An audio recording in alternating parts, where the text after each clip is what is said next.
Hi there, esteemed audience, and welcome to another episode of Middle Grade Ninja.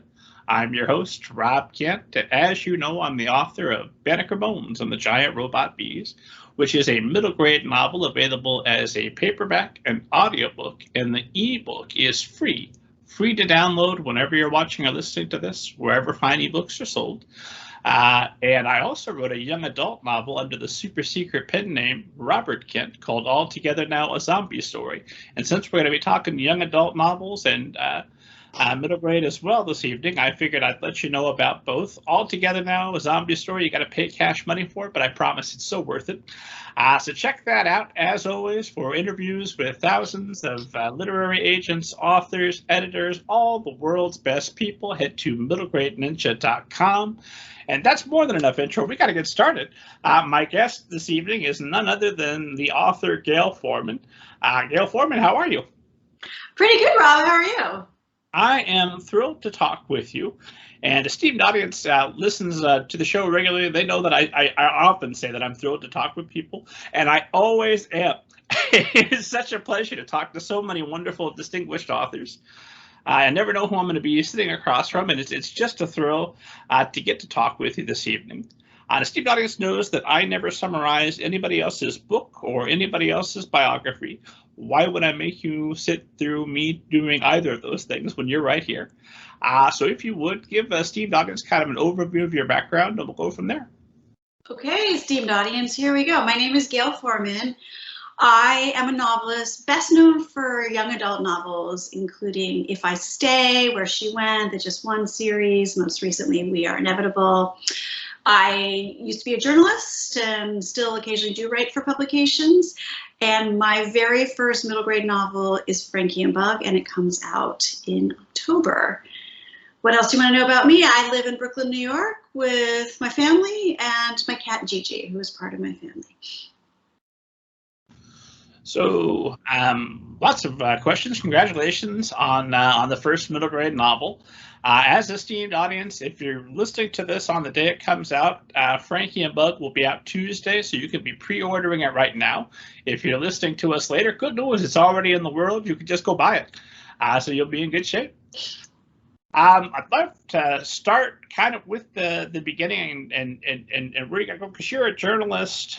You're writing for 17 for Cosmopolitan for Elle, and you were with 17 for about 5 years as a contributor and reporter. Does that mean I was a staff writer, and then I was a contributing editor. So what's the difference between those two then? Staff writer was I was on staff, I was in the office, and then I became a contributing writer when I went freelance, and so I would do a certain number of articles a year for 17, but then I branched out and wrote for other magazines, and that was when I discovered that the teen magazine was doing the most nuanced, introspective, interesting, important stories. So as usual, the one aimed at kids was doing it better than the grown-up stuff. And how does working with a background in journalism, does that help to prepare you to be a fiction writer, or is that a completely separate set of skills? It was a gradual thing. So I was a journalist, and then in 2002, I traveled around the world for a year with my husband, and I did a nonfiction book that combined memoir of what it was like traveling post 9/11 with Nick, but also it had these 8 reported chapters that looked at how sort of globalization was culturally changing these subcultures in places that, were at least according to people in the US, pretty far off the beaten track. So I think in writing that particular book, I learned sort of how to write narrative, how to sort of do a narrative story, because each one of those stories, it interspersed sort of reported things, but with an actual story. And I was a magazine journalist, which means I wrote longer form pieces. You had dialogue. And I think all of that trained me to become a novelist long before I had any inclinations of becoming a novelist, back when I thought that writing fiction seemed impossible, because when you're writing an article, you have the facts, you have deadlines, you have word counts, you have the sort of parameters within with which to write. And I thought, if you remove those, how could you ever decide what to write about if you could write about anything? And then I I discovered after I had my first child and didn't want to travel anymore, which I had to do for my job, that it was incredibly liberating to be able to abandon all of that and make it up. And better yet, I had kind of, from all of those years of taping interviews and then transcribing them, I really think I'd gotten the cadence of how people talk, and I'd learned how to write a narrative. So when I sat down to write my first novel, it turned out I kind of knew what to do. And you didn't publish your first book till about age 34. Do I have the timing right on that? Yes, and I think that's important for would-be novelists and writers out there, because I think there's this feeling like I meet sometimes 16-year-olds that are worried that they haven't finished their first novel, and I point out that I didn't publish my first book until I was 34. My first novel was 37, and that, you know, novel writing is not like Olympic level gymnastics. You don't peak out when you're 20, and the more life experience you amass, like the better you can become at your craft. So yes, the short answer is I was 34 when I published my first book, 37 when I published my first novel, and 39 when I published If I Stay, which was like the novel, the first one that anybody read. Well, and had you wanted to be an author before that? Not an author, and not even a writer when I was growing up, which was strange because all I did was make up stories. Even before I could write, I was making up stories. And then as soon as I could write, I was making up stories. I was writing plays, I was writing poems. I was even writing like this proto-novel, this like endless novel that just sort of went on and on and on because I so enjoyed doing it. But it wasn't until I went to college, and I started college a little late at 21 because I took a few years off to travel first. It wasn't until I started college, initially thinking I was going to become a doctor and go work with Doctors Without Borders, and then realized that wasn't for me and fell into journalism, that I realized I wanted to be a writer professionally. And even that was, you know, I was in college for 4 years and then 12 years as a professional journalist before I ever thought that I would write fiction. And did you always have an aptitude for language and grammar and all the rest of it? I mean, yes and no. I think so. My dad keeps this little laminated note in his wallet from when I was like 3 or 4, where we were at the beach, and I said, all there is fog, no smog. I'm from LA, no sun and no fun. So, you know, I think I like to play with language early on, but I also was not a great reader at the beginning. And my mom, I believe I was tested when I was younger for like the whatever gifted and talented program they had at my local school. And they told my mother that not only was I not gifted and talented, but that I didn't pattern correctly and I would have a hard time writing. So I definitely did not see myself as a writer in any which way, even though by the time I was like 10 or 11, I was a voracious reader. It just never, and I love to write, but I never connected those two things. I never saw myself as a person who could write those books or write any books. And at the time, your husband was a punk musician, and you were traveling a bit with him as well. Is that right? He's a punk musician who became a librarian. So he's of that small subculture of the punk rock librarian. There's quite a few of them out there actually. Oh, that's gotta come in handy when you're writing young adult novels to have a librarian right there in the house. It's helpful because he's a researcher, so he helps with research, and because I write about music so much, music weaves in and out of my YA books, he's incredibly helpful for that kind of thing too. And when you write a book, do you create a playlist? Sometimes I don't create a specific playlist. What winds up happening is I just listen to the same thing over and over again. And I'll listen to the same music over and over again. So that becomes my playlist. And then sometimes I'll create a playlist after the fact that actually sort of evokes the book. And we have one for Frankie and Bug that we sort of created that's music that's mentioned or music that feels of the book. But it's not necessarily, I definitely don't do a playlist when I'm writing, because certain days I will need complete silence and certain days I'll just want like a certain kind of mood music that will get me emotionally where I need to be to write, and I never know what that's going to be ahead of time. So when we're talking the same music, are we talking like a single song that always puts you into like a hypnotic trance that, oh, I'm in the story? Different for every book. So with If I Stay, when I sat down to write, every single time I would play that song Falling Slowly from Once, which I had just seen, we're going back to like 2008 here. And I had just seen that. And so every time I played that song, it would make me cry. I don't know why. It's not a sad song. It's just sort of melancholy, and it would put me in the mood I needed to be. So that was If I Stay. I think for other books, I would listen to, there was like, for just one day, I'm dating myself again. I remember I listened to Adele a lot. When I was writing We Are Inevitable, the Talking Heads come into play, and I found myself re-listening because I'm a huge Talking Heads fan, but it's been a couple of years since I've really sort of sat down and played album after album. And so I kind of wound up playing like Talking Heads 77 and, the different Fear of Music, all my favorite albums. I would just play those sort of over and over again as I was working.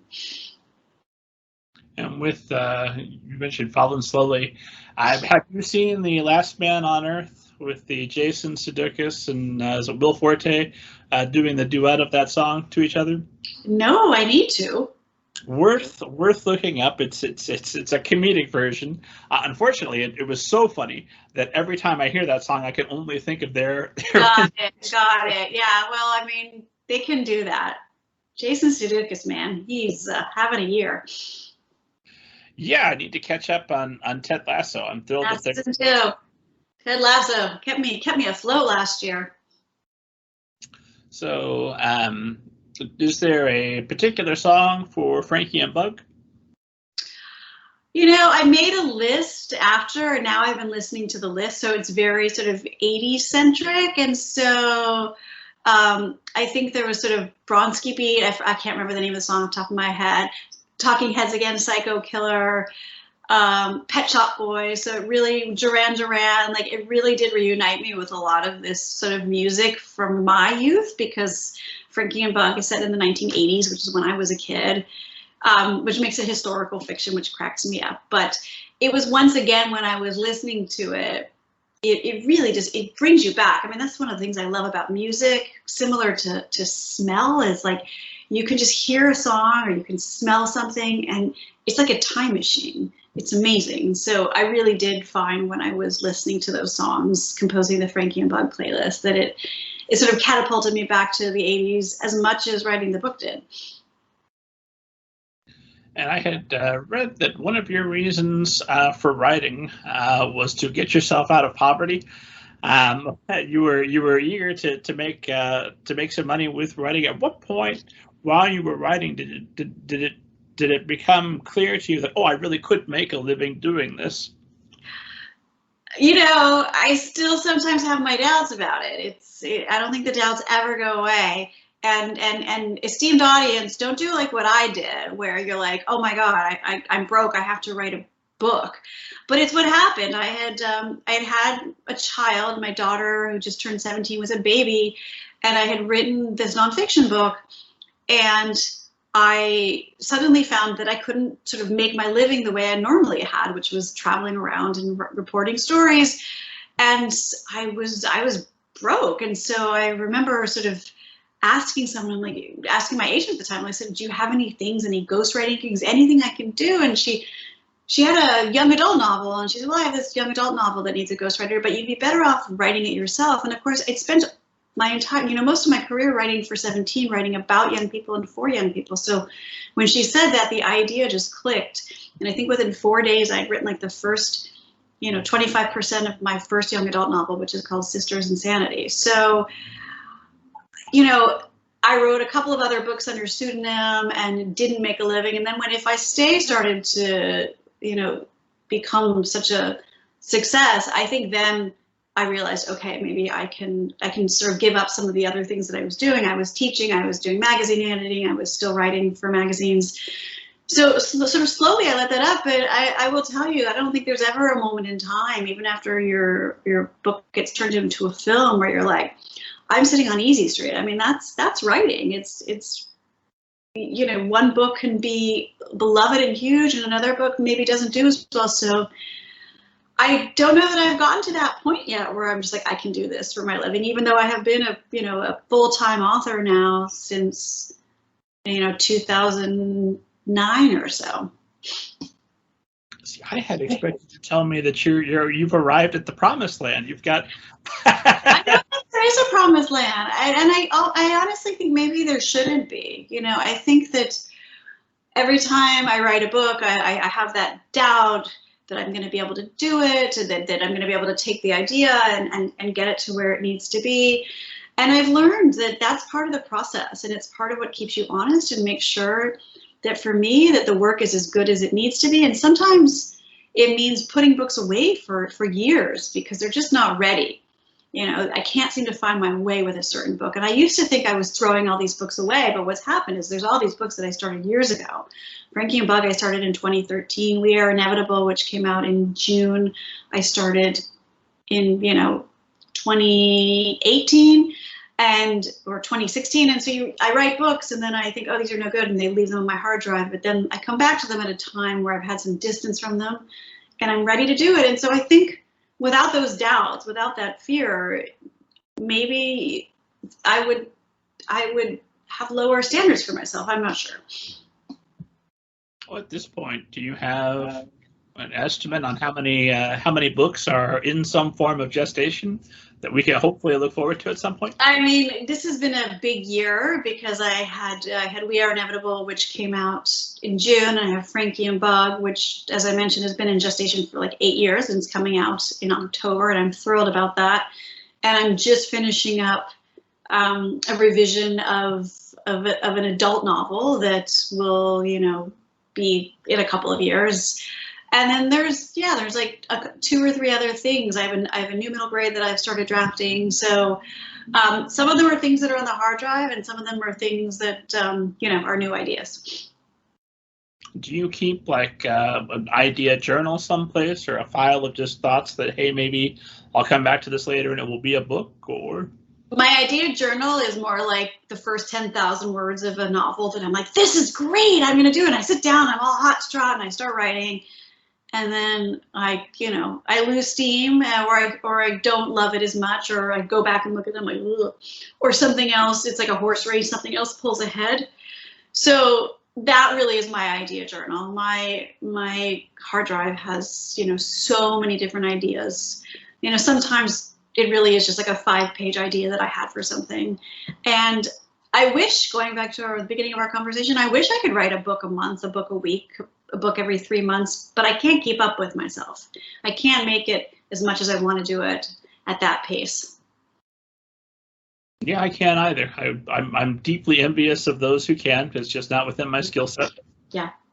Like I'm reading Victoria Schwab, finally reading The Invisible Life of Addie LaRue, which not only is she incredibly prolific, but her writing and her world building is incredible. And it's just the way some people's brains work. So bless them. I'm envious as well. But I'm also grateful because we get to read what they create. What are your reading habits at this point? How many books would you say you're reading a year, a month? I try, I think I read on average about 50 books a year. So it probably comes out to about 1 a week, but I listen to a lot of things on audio. So I have that. So I do a strange mix. So I tend to listen to nonfiction on audio, not exclusively. This summer, I had a lot of like household chores to do. I'm renovating a house upstate. So while I'm peeling off paint, that kind of thing, I like to just listen to a novel. So, but generally I listen to nonfiction, and then I'm usually reading 1 or 2 books at a time. So I'll have like a library book on a Kindle, and that's the kind of thing I read in the middle of the night so I can wake up and read and not wake anybody up. And then I'll have, a paper book that is, I'm carrying around everywhere. And it's a mix of YA, middle grade, adult, graphic novel, and as I mentioned, sort of the audio nonfiction. And is there a difference for you as to the type of book you might insist on a paper copy of versus one that's okay for the Kindle, or is it just luck of the draw? If I could read everything, this is going to make me so unpopular. If I could read everything on a Kindle, I would, but I want to buy books from indie bookstores. So I buy paper books from indie bookstores, and I buy my audiobooks from indie bookstores through Libro FM. I hate reading a hardcover because I like to read in bed, or I like to read like laying down, and it's just very awkward and all of that. So I will read a paperback. If I'm reading a paperback, I'll read a paperback if it's not too long. Length is another thing. If it's like a really huge book, it really comes down to ergonomics. So but I tend to buy a lot of new releases anyhow. So sometimes I'll actually buy the book to support the author and have the book on my shelf, and then read a library version of it so that I can just have it with me all the time. I love the fact that I can also read my library books like when I'm on the train, and I forgot to bring a Kindle with me, so I just pop it up and start reading. Oh yeah, God bless my local library during the pandemic with the programs for ebooks and audiobooks. And audiobooks, I love Libby. Me and Libby are best friends. So I definitely want to ask you some questions about If I Stay and the movie, because that's every author's dream, right? You have your novel turned into the movie. Yeah. But I want to tease that and promise the esteemed audience that we're definitely, before we're done here, we're definitely going to talk about that. But I love the idea that you are this prolific young adult novelist who's now embarking on a middle grade journey. In fact, I had read that you had said that you never set out to write YA. It just seems that you're drawn to stories about young people. Why do you think that is?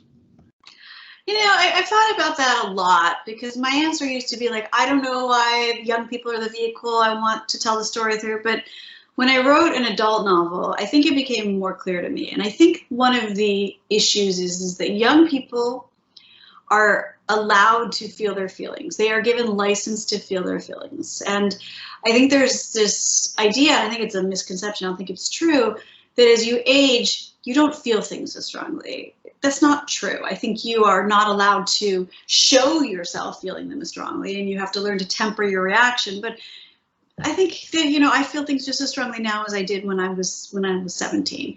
So when you write young adult fiction in particular, where you're at a stage of life where everything is just so extra and so you're so full of the feels, there's an exhilaration to being able to go straight to that, not having to kind of dance around it. I think a lot of adult fiction really has to do with what happens when people are not allowed to feel their feelings.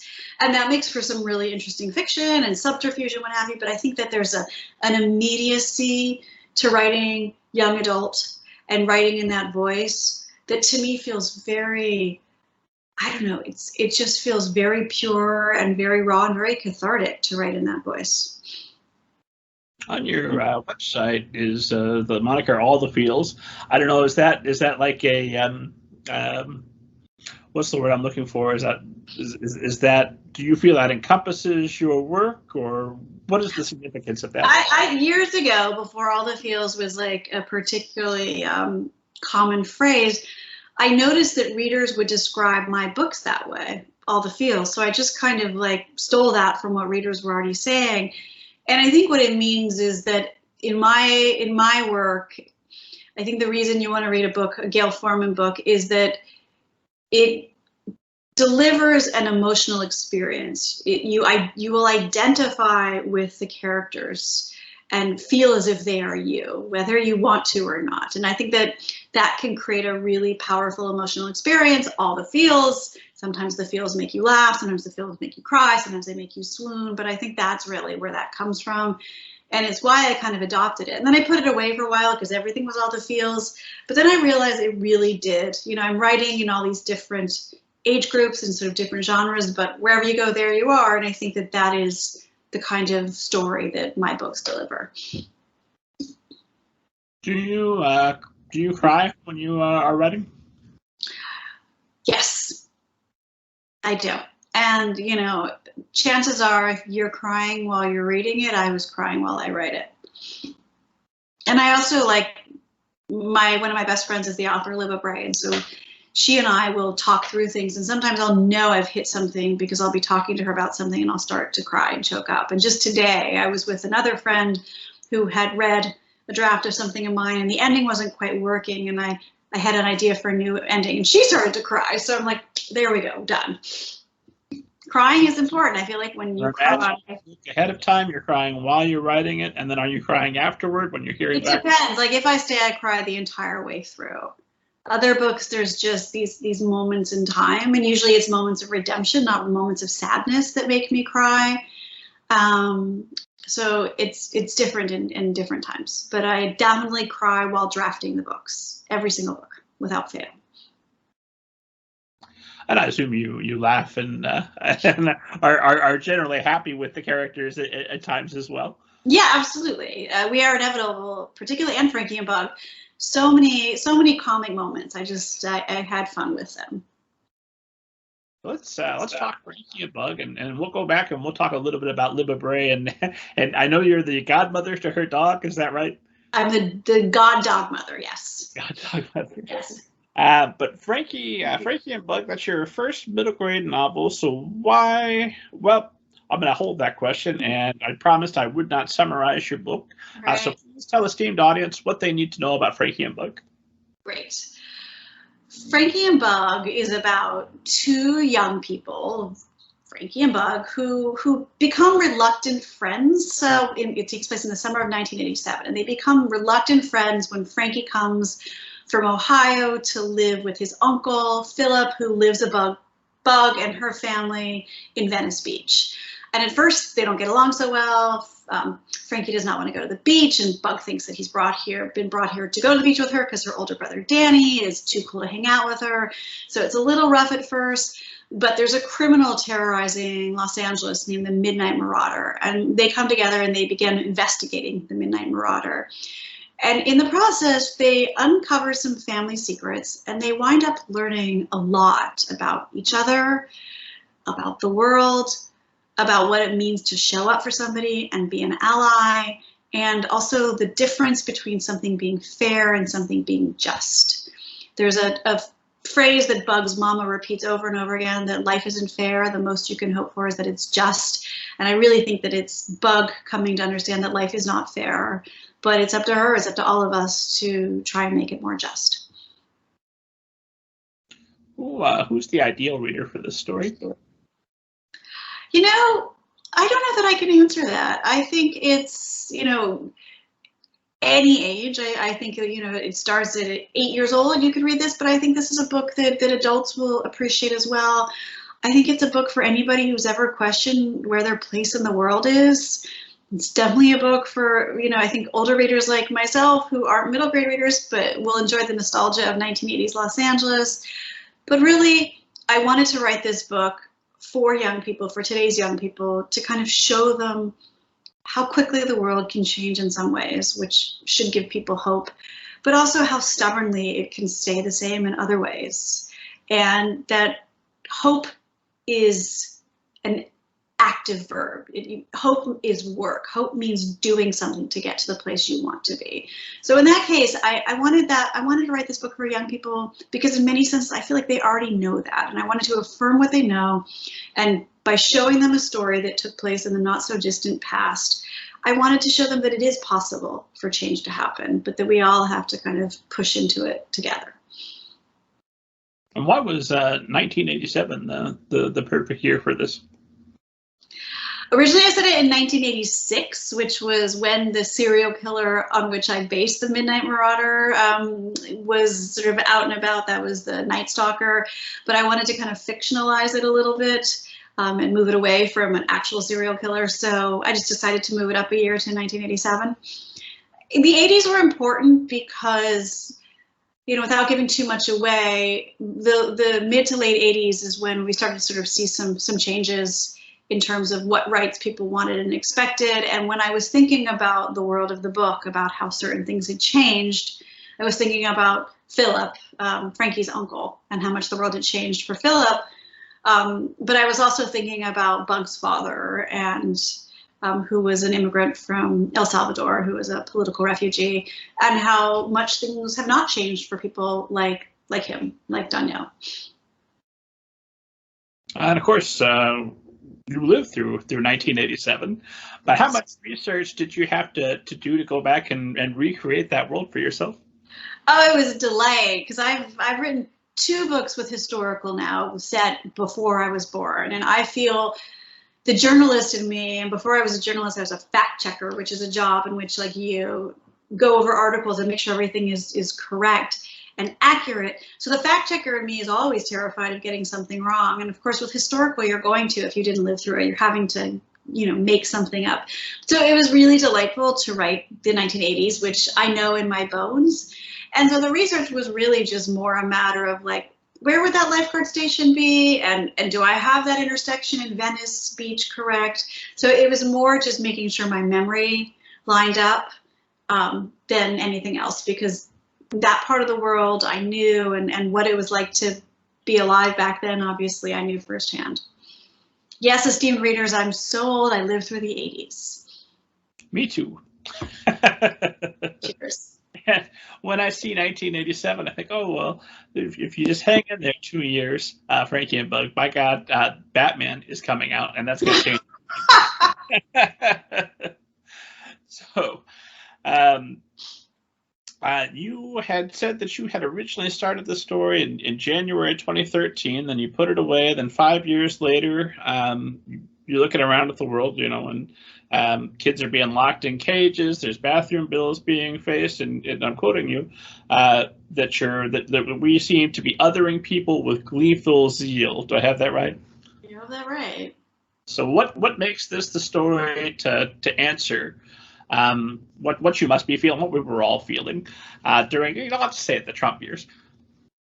I mean, the Trump years and beyond, because like I think that these are things that are constantly within our sort of societal fabric unless we decide that we're going to do something about it. I think what made me realize is I kept putting the book away thinking it's not my time to sort of tell this story. And then suddenly it just felt incredibly urgent. And it felt like the vantage point that I had as somebody who lived through the 80s felt important. But also I did come to understand that Frankie and Bug's relationship, which is, the heart of the story, is this friendship story. But it really is also a story about allyship. And part of allyship is learning to decenter your own needs and ask the person you're trying to support what they need. And it's a messy process. It's uncomfortable. And I realized as I wrote this that the Bug and Frankie both do it wrong, and they make a lot of mistakes, but they're 10 and they're not so worried about that. And so they correct each other, and they have like a moment of feeling defensive, and then they get it and they move on. So I really kind of understood that at the heart of it is what the book was really always had been about. And, it felt important to tell this story at this time. And you said it's not enough to stand idly by. We must not wait for justice, but hurry toward it. So what are you hoping that young readers, older podcast hosts, everybody that comes into contact with Frankie and Bug are going to be inspired to do? I'm hoping that it will do a couple of things, that it will remind us that so much of our prejudices are really learned. These are learned behaviors. And I'm not going to say that like children are perfect and that we don't sometimes have some instincts that are less than ideal, but I do think a lot of this is learned, and that there's like an acceptance among children because priorities are different when you're 10. So I think that was one thing I wanted to point out, but also that you have to speak up. And you have to believe that you can make change. I think it can all feel so overwhelming, and you think, what can one person do? But, I always think of that Margaret Mead quote, never doubt a small group of committed citizens to change the world. Indeed, it's the only thing that ever has. So it really is about coming together and working together. And so I really did want to show that. And I also think I want young people to harness what they believe and what they know to be true and hold on to it until they're old enough to vote, which is when you get to put your values into direct action, and also to sort of speak up every day while they're at school, while they're out in the world. And having lived through the past year with an insurrection, a pandemic, and God knows what else we still have to look forward to. It doesn't seem like the pandemic is anywhere near over as of this recording. Has that changed your view in any way, or do you hold steady and say, nope, there's plenty of room for hope here? I am a Gemini at my core, so I can be both pessimistic and optimistic at the same time. And it definitely, there are times when you feel bleak when you look at what's happening climate-wise right now, which is pretty existential. And it's like, oh, this is happening, la, la, la, la, la. And you're like, and I feel it. I feel it when young people are like, grown-ups, what are you doing? The world is on fire. Why aren't you fixing it? So I identify and I understand that, but at the same token, like the worst feeling in the world to me is the feeling of helplessness, and helplessness to me is inaction. So I feel like whenever I feel that way, when I feel enraged or scared or angry about how things are going, I take that, I alchemize that, and I alchemize it into action, whether it's, you know, raising money to get somebody elected, whether it's knocking on doors, whether it's starting a mutual aid group or working in a mutual aid group, any kind of thing like that. As long as I am actively working toward a better world, like, yes, there is the despair out there. There is the feeling of like, what is happening in our world? But I don't know what the alternative is. You either give into it or you push back, and there is so much love in the world. I have seen that so many times over and over again. I have seen so much goodness in people who I disagree with on every single issue under the sun, and yet there is sort of love there. I don't know how we get past this sort of caustic way that we speak to each other, but I feel like maybe young people have a good answer there, because they haven't gotten to the point where we've gotten to. You know, they're not like screaming at each other on Twitter and Facebook and yet, and maybe we need to take a page from them. Well, it's probably because they're on Instagram, which is, it's just good thinking. It's just pretty pictures, exactly. Yeah. So, at what point did you know you were writing a middle grade novel? Was that inherent initially with the original idea, or did that develop as you were working? It was obvious when I sat down to start writing it that it was going to be told from Bug's perspective. She's 10 years old. That's not to say it was easy. I had a really, really hard time. And one of the reasons it took so long for this book is it took me ages to actually crack Bug's voice. I think in the beginning I was so precious about it. And it just sounded so like constipatedly adult, trying to sound like a young person. And then suddenly it was as if all of my years of reading and listening to and reading aloud to Ramona and every other great Harry and every other sort of cantankerous 10-year-old girl, it just sort of split something open. And once I got Bug's voice, it was like not just her voice that flowed out of me, but like how the world felt to her. I felt that so deeply. So it took a while, but I absolutely knew it had to be middle grade. There was never any doubt that it was anything else. And so, having now written, sounds like you've got a second adult novel that hopefully we'll be seeing sooner rather than later, and another middle grade novel that's going to be coming. And I assume you're not done with YA. I assume that you'll be. No, I am definitely not. And my adult novel is narrator is a old man in a assisted living facility, but it very much centers on his friendship with a 17-year-old girl. So like I always have to have the teenagers in everything that I do. You know, Frankie and Bug. Bug's brother Danny is a pretty big part of things, so yeah, I'm never going to give up on the teens. Wrote a horror novel where one of the characters is a baby for the first part, and there's a big time jump, and I was looking forward to it because now I think he's 9 or 10. And I'm like, oh, a middle grade voice! Finally, I know what this is about. Let's wonderful. Does your approach change when you're writing an adult versus a young adult versus a middle grade, or is it more or less the prose changes but your process doesn't?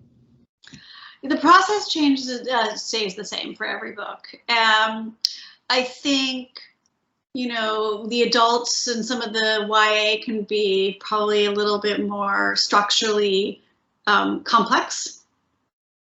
But you know, that seems appropriate for the age of the reader. But the process is just the same. And going back to what we were talking about before, like wherever you go, there you are.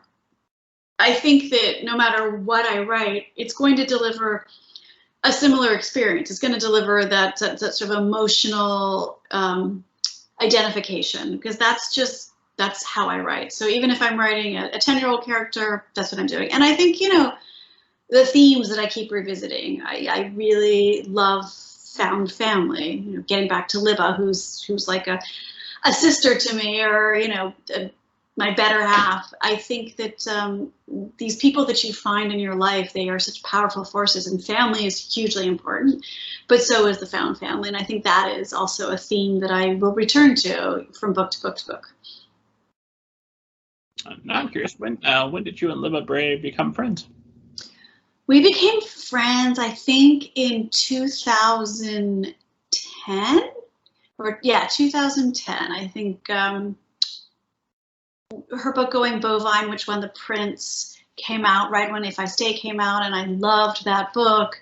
And we met each other, and we were very polite to each other in the beginning. And then one day we sort of sat at a cafe that we used to write at, and we just had like the most honest conversation. I couldn't believe I was like showing everything to this person I barely knew. And then I remember coming home and feeling really stupid about it, and sort of emailing her like, sorry if I was too. And she said, please, there's no such thing as that. And I think after that, she's my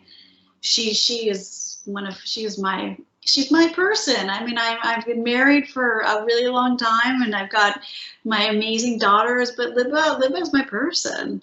She's one of my people. And do you swap critiques, or you do idea sessions, all of the above? It'll be different for different books. So sometimes I'll give her a draft of a book when I'm sort of struggling with it. So We Are Inevitable, I gave her a draft of, but Frankie and Bug, she just finished reading the ARC. And other times, and this is particularly pre-pandemic, when we would write together in the same room, we'll stop and we'll read each other sections aloud.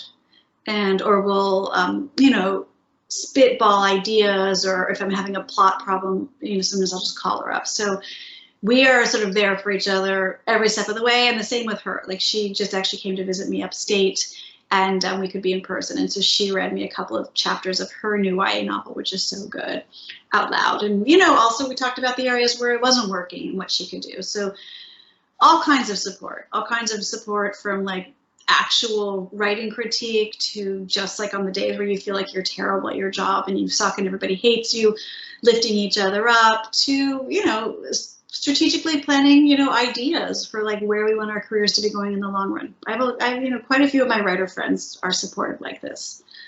It's a very great community to be in. I feel lucky to have Libba. I feel lucky to have E. Lockhart, Jackie Woodson, such wonderful, wonderful friends in the writing community. RJ Palacio. You're running with... I just name dropped quite a few there, didn't I? It's like the Rat Pack of YA. They all live in the same 5 blocks of each other. Really? Yeah. Wow. Yeah. Everybody I just named lives in Brooklyn. That's fantastic. Yeah. So when the pandemic's over, you're all going to get together for parties again and show up and support each other at different... Yeah, and walks around the park and, drinks in the backyard, all the things. And so they're all in the promised land, right? Yeah, definitely. I'm the only one left behind. Yeah, I'm certain. I mean, RJ is definitely in the promised land. And I'm reading her new book, Pony, which is just fantastic and different from Wonder, but also, again, that same generous spirit is the person behind who wrote it. So it goes from book to book to book. So, well, lots of questions about your process, but I did want to ask, so you know what, let's talk a little bit about We Are Inevitable, because that's also available. Esteemed audience can be pulling that up. What does esteemed audience need to know about We Are Inevitable?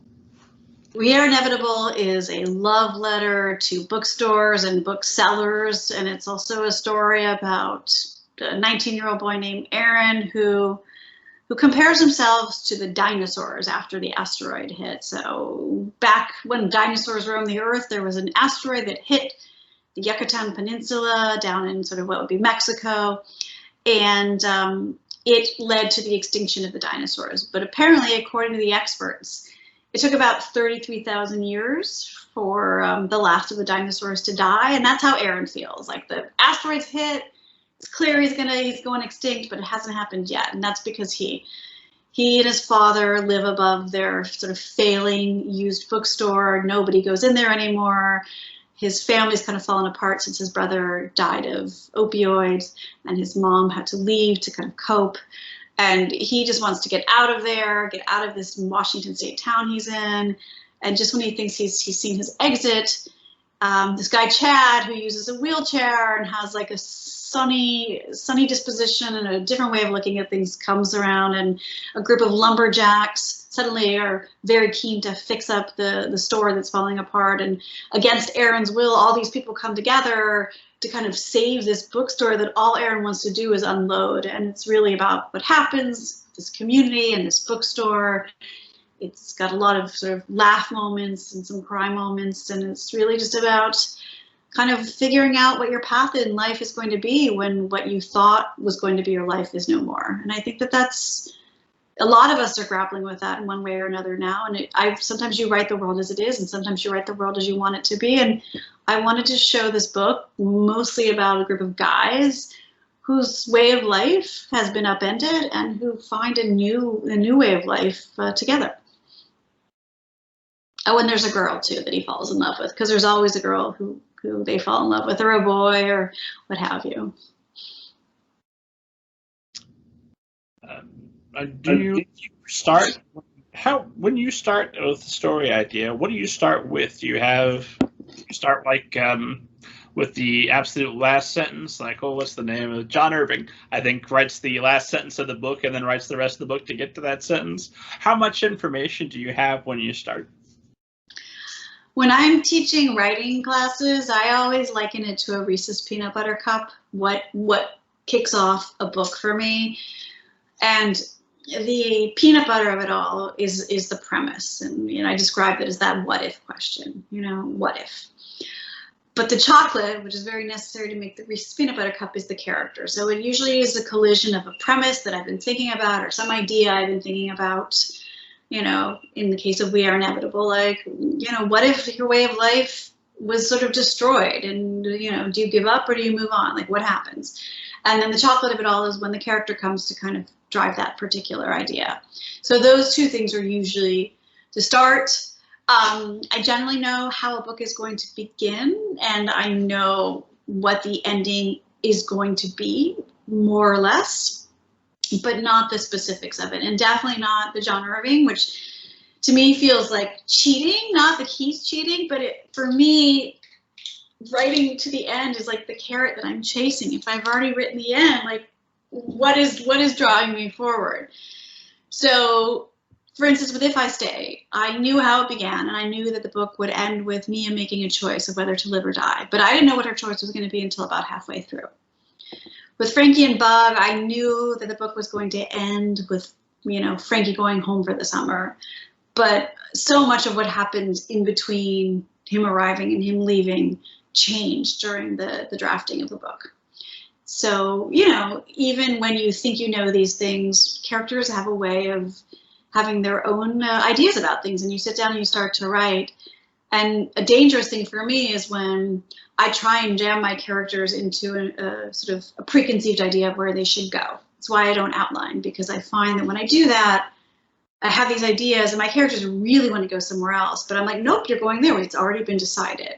And then the book kind of stalls and doesn't work. It sort of becomes sort of stuck because I'm not listening to where the characters are telling me they want to go.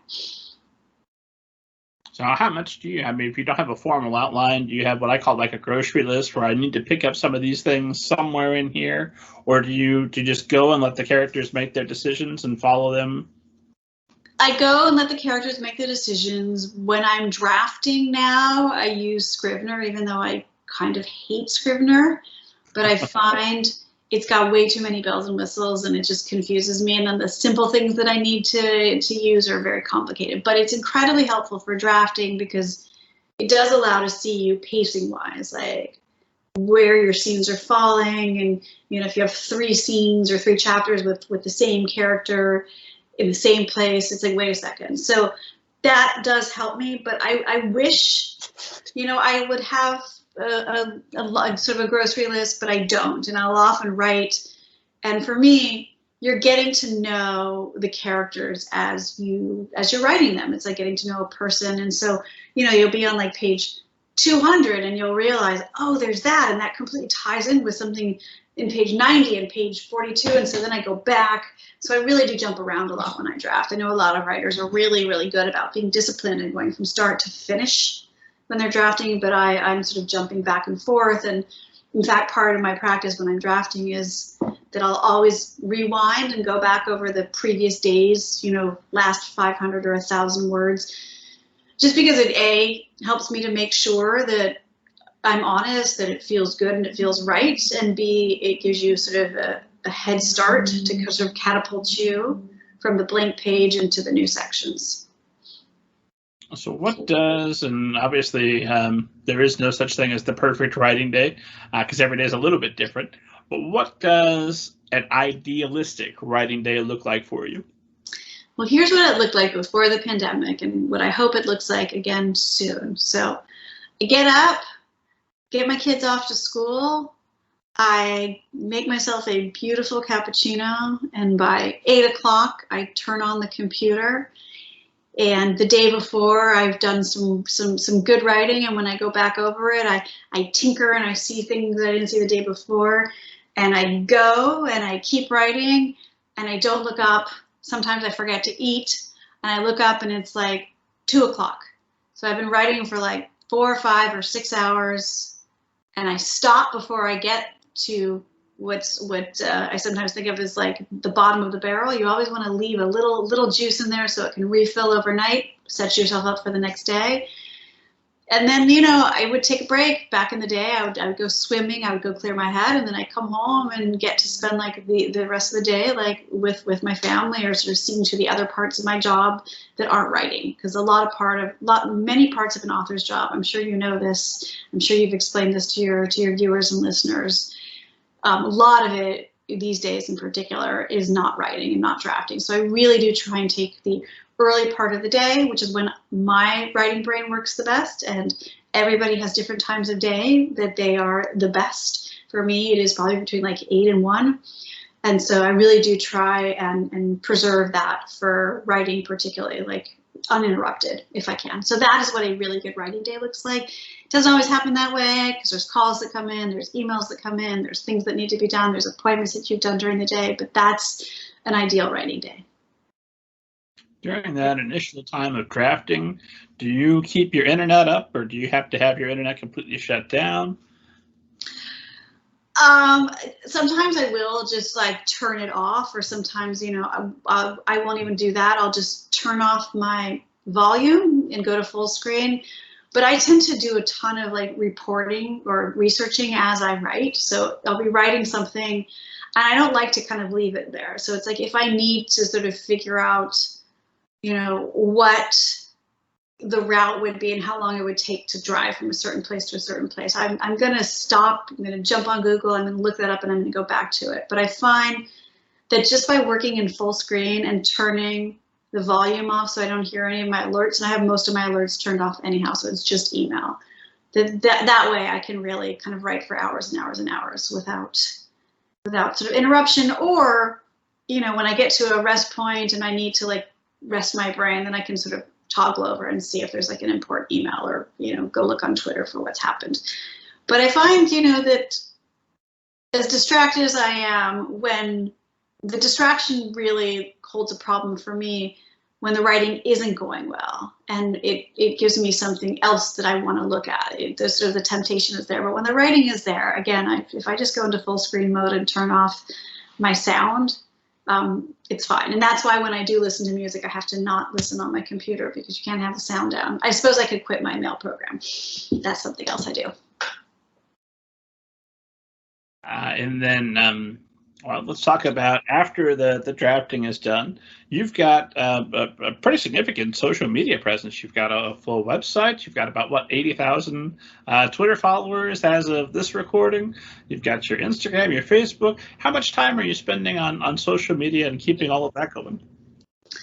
I try and do that. I try and set up blocks of time for that. So this morning, for instance, I had like a 2 or 3 hour block where I was writing captions for things that were going to go up. I was sort of editing some videos just specifically for that. So that is sort of what I will do for a lot of the content. Twitter is usually things that I'm throwing up off the cuff, and Instagram stories are just things that I'm usually just throwing up off the cuff. But for the other things, like I will sort of sit down, because it has become part of my job now. It is an important part of my job. And so I just try and set specific times for it. I think that thing that to me is problematic is when it bleeds into other things. So again, I try, particularly with like Instagram posts, to just have them be ready, auto posted, so I'm not really thinking about them or stopping myself during the day. But I definitely will have specific hours of each week that I have to dedicate to this. And then when we mentioned pandemic, which of course has changed the way we're doing a little bit of everything, but how did that change and impact your writing specifically, and also how has that impacted the launches of your books here? I would say that the launches are really the area where I really noticed an impact, because everything else sort of stayed the same. It was interesting to see how much of publishing versus, I have a lot of friends who work in Hollywood, and like that just kind of shut down. I mean, the writing rooms stayed open, but my director friend didn't work for months because there was nothing in production. So I feel very grateful to be in a job where the entire thing, from sort of writing to editing to art directing to copy editing to production to distribution, all of that could happen remotely. So the only place I really felt it was in doing the virtual tours. And I will say, by the time We Are Inevitable came out, it was June. The weather was nice. The pandemic, the COVID rates were the lowest they ever were. So I don't think a lot of people wanted to stay in and go to events. But during the year, I went to a lot of online events, and it was great. It was really nice being able to go to people's book launch and not have to be in the same city that it was, or not even having to, get dressed, go on the subway for an hour, go stand in this crowded room and come back. So it was great to be able to participate and feel a sense of community among the writer community while being able to stay at home. And then the other answer to that is that my writing, I started writing to get myself out of poverty, but also I had been a travel writer and traveling around the world, and I suddenly was home with a newborn and couldn't do that. And I discovered that writing fiction was an escape, that you could sit down at your desk and you go anywhere in the world. And that also became true during the pandemic. My kids were old enough that I didn't really have to kind of oversee their education as much as my friends with younger children did. And so, I was in New York City during the months of like April and May, when it was bleak and there was constant sirens, and going outside anywhere, you felt like you had to put on a hazmat suit, and it was just so scary. And the writing became once again such an escape. And so I really jumped into it, and I was finishing up We Are Inevitable and then Frankie and Bug during this, and spending time with all these characters who I really loved. So that part of it was actually made almost better because of the pandemic. It was more necessary for me to be able to escape into these worlds with these people who were just trying to figure things out and make the best of a messy world. So you're not refreshing Twitter all day, checking the news, and oh my God. Oh, for like the first month I was refreshing Twitter, and I was working, our neighborhood started a mutual aid group, and I was spending hours and hours each day doing that. And it was important and necessary and helping getting that off the ground, and I couldn't focus on anything else. But back to our earlier point, like, that is how I dealt with the helplessness of it all. Like, what can I do to help? There's immediate need in my neighborhood. I can put up flyers. I can set up a bank account. I can volunteer at a food bank. I can deliver groceries to people. So that is what I did for like the first month. And then, that dialed back a little bit. And I was, doing that, a couple days a week as opposed to every day. And then, the writing sort of kicked back in. And then the esteemed audience knows that I have to ask sooner or later, at no time like the present, because I ask everybody. Gayle Forman, have you ever seen a flying saucer and or a ghost? I have seen a ghost. Excellent. Go on. Yeah. It was at night, and it was, I don't know how to describe it. I mean, it was something that I saw. I was sort of this presence, and I felt it. And I also feel like I have had visitations from friends of mine who have passed, and whether that's my own imagination conjuring them or something else, I don't know that it matters. I think those things are the same. As for UFO, I haven't seen one, but to be honest, I feel like our conception of what a UFO or an alien would look like, it's so narrow because we can only conceive of it as the way we know how to conceive things, that they might be absolutely everywhere and we lack the ability to even perceive. So I'm not arrogant enough to think that we are the only ones in this universe. You don't think they're going to look exactly like a famous handsome actor, but with pointed ears? No, not so much. Well, you of course have spent a lot of time thinking about the afterlife. So who better to ask? What do you imagine the afterlife? What can we look forward to? Do you have a conception? You know, I just think about how things were before I was born. Like, I had no pain there. Everything was fine. But here's a strange thing, and maybe this is just I've heard the stories often enough, but I sometimes, particularly when I was younger, would experience a deja vu of things happening that I did not live through, like that happened before I was born. So within my family. So was that me just internalizing a story I'd heard or a picture I'd seen? Or is there something else? I mean, if we carry an energy within us that is separate from our corporal being, it has to go somewhere when our corporal being is no more. So these are questions that I like to sort of ask myself just because they scratch a certain sort of spiritual curiosity, but I know I'll never have the answers to them, and that's okay. Yeah, I don't know that even once we die, we necessarily have the answers or become experts on. I don't know what the deal is. All I know is that when you lose people you love, when they die, you keep them alive because your love for them keeps them alive. So there is immortality in how we remember people and how we talk about people. So that has been a great comfort to me, as you know, I have had to, say goodbye to people I love. And of course, naturally transitions us to If I Stay, and I promised esteemed audience we'd talk a little bit about that. I try never to break a promise to esteemed audience. When did you know that If I Stay was taking off, that it was going to not necessarily be a classic, although I think it's gone on to become a classic of young adult literature? But when did you know, oh, this book has legs, this is a big deal? So there were a lot of like big sort of, these big things that you want to happen where like it goes out to publishers in the US and there was sort of bidding wars and all of that, auctions. But I remember this moment where somebody forwarded me an email from the woman who would become my Norwegian publisher, who still is. And she talked about reading the book and sending it to her friend to read, and how her friend called her crying in the middle of the night saying, you have to publish this book.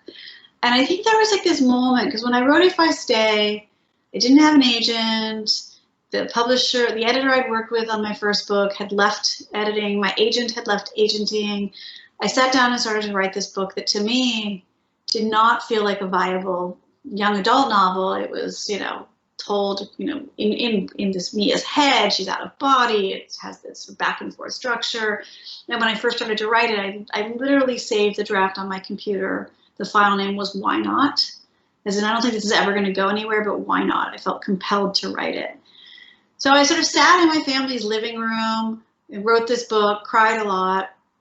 And so when I got that email, I was like, wow, this is going out into the greater world, and it is having an impact on people far, far away who I've never met and may never meet.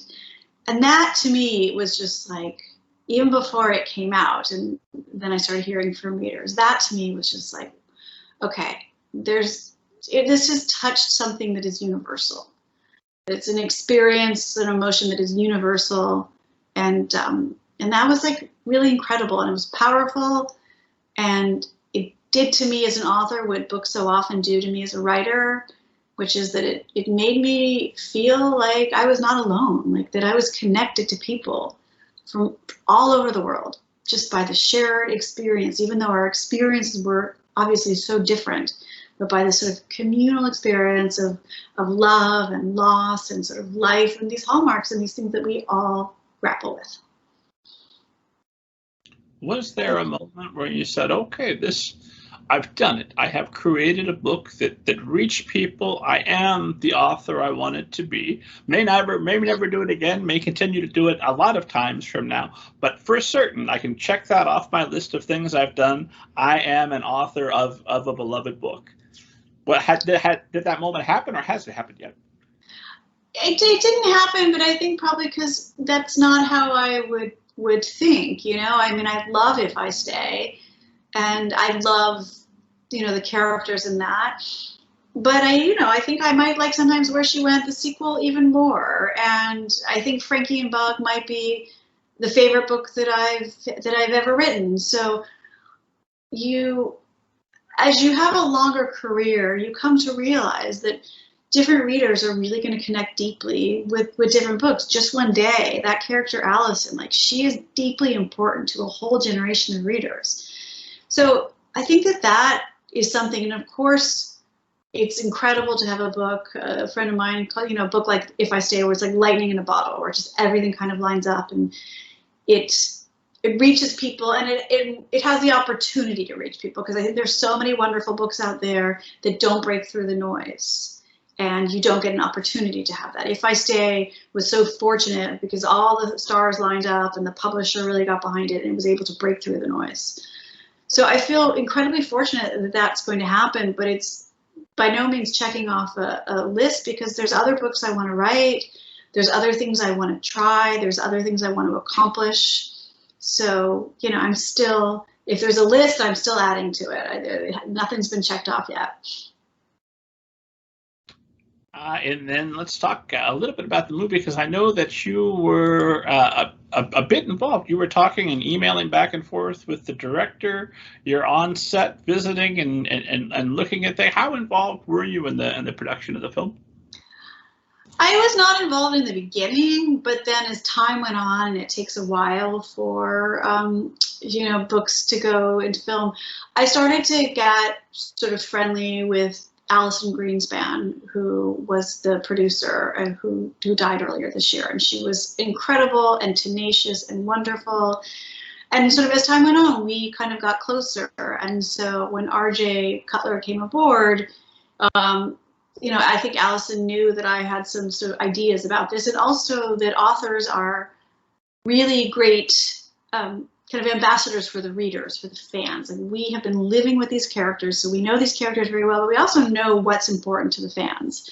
So right when RJ came aboard, the three of us really kind of worked on things together. I mean, RJ worked with Shauna Cross, who wrote the script, but I was able to kind of, I remember RJ would call and be like, we need Adam up on the roof. Why would Adam be on the roof? And because I know Adam so well, I could be like, here's a reason, here's a reason. So yes, I was able to be involved. I was on the set. I went on the tour with Chloe when the film came out. So it was a pretty amazing experience, and I really do thank Alison, who I miss, and RJ for that. And with a film, just because there are going to be people acting out performances that at one point existed solely within you, they're going to be building sets that at one point, were just in your mind and then were expanded in your reader's mind. No matter how they film this movie, there's no chance that they can 100% faithfully recreate your novel. Does that, is there like a period before the movie where it's just you and the reader and this world exists within your imaginations, and then after, where everyone who reads the book after, who takes a moment to Google it or look at YouTube, is at least going to see a trailer for the film, and that's going to influence some of their view? Does that is that a factor at all? Does that bother you a bit, or do you feel some sort of ownership of the film that, yes, I am glad that this is my world fully realized? I think that even if there's not a film adaptation of your book, something like that happens. You have your idea of your characters, of the world, of what you want the book to say, and it goes out and it goes to the readers, and then it's theirs. And even if they never Google what Adam or Mia or Teddy looks like, they create their own versions in their own head. So that's kind of the only thing you control as an author, is the book that you're writing right now. As soon as you let it go out the door, it belongs to the reader. So seeing an adaptation of that is just kind of an extension of that. It's just one more group of people interpreting it. I think in the case of If I Stay, they did such a good job of evoking the feeling of the book that I've heard from so many readers. They didn't change a thing. They changed a lot. We had to change a lot. This is a story that takes place within a comatose girl's brain. And to externalize that, you had to change some things. But I think readers or viewers didn't see it because the characters felt so true to who they were. And I remember when I first arrived on set, I had sent RJ like a bunch of things about how I thought the house would look, the Hall house would look. And so I got to Vancouver, and it was like a couple days before we were starting to shoot, and RJ's like, have you gone to the set? And I said, no. So I went to the house where Mia lives, and I stepped inside. And because the story is based on friends of mine who had died, and because so many of the pictures and ideas I had given to RJ came from real life, stepping into that house was like intense. It felt like I was stepping into my friend's house and they were alive again. And I remember I stepped in there and it was like, you know, all these people around, set designers, what have you, I just started to cry. So it